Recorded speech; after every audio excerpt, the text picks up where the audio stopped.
And as all that is going on, the results board is awash with black, green and gold. But it seems those colours are fading a little, with the ANC losing ground across board.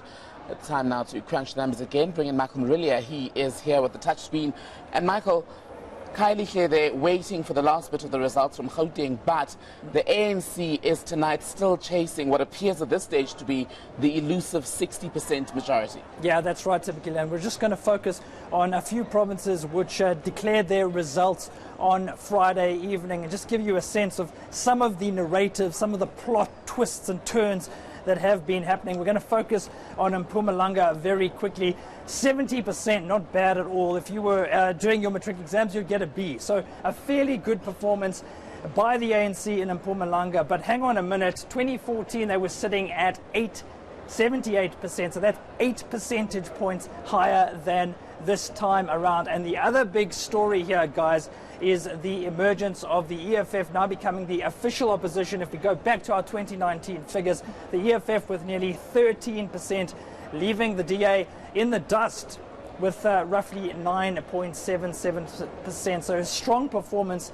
from the freedom fighters in that particular province. And we're seeing a similar narrative in the Northwest. Again, it is the official opposition in this particular province. The ANC at 61% in 2019, but compare that to 2014 and you'll see that it's lost ground, roughly 6 percentage points in the Northwest. The DA again struggling to gain much traction in the Northwest. It was at 12.7% in 2014, and if we fast forward to 2019, well, it's actually lost ground 1 percentage point down to 11. Let's very quickly take a look at the Northern Cape. Of course, this is a province which is home to the big hole in Kimberley, and I'm afraid to say the ANC digging itself into a bit of a hole, having lost quite a few percentage points. It's at 57.5% in 2019.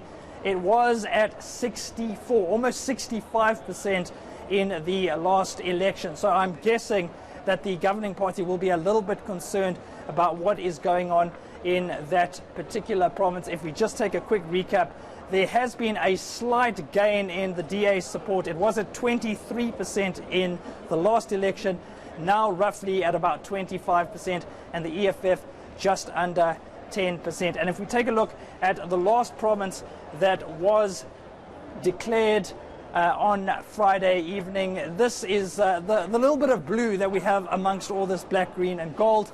The DA with 55%, the ANC with 28%. I think it saw this coming. In fact, Fikile Mbalula said that the party conceded defeat as far back as Thursday night. So it wasn't really expecting to make many gains in this particular province. But I'm guessing the DA as well will be a little bit worried by the fact that this figure has actually gone down. In 2014, it was at 59%. It has now slid to 54%.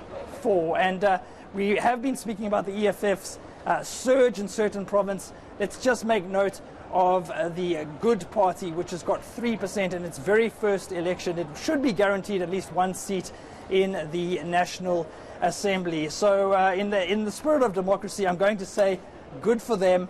They've done relatively well in their very first election. Good for them indeed. Michael Marilia keeping an eye on all those numbers as they come in here at the National Results Operations Centre, The Rock in the capital, Pretoria.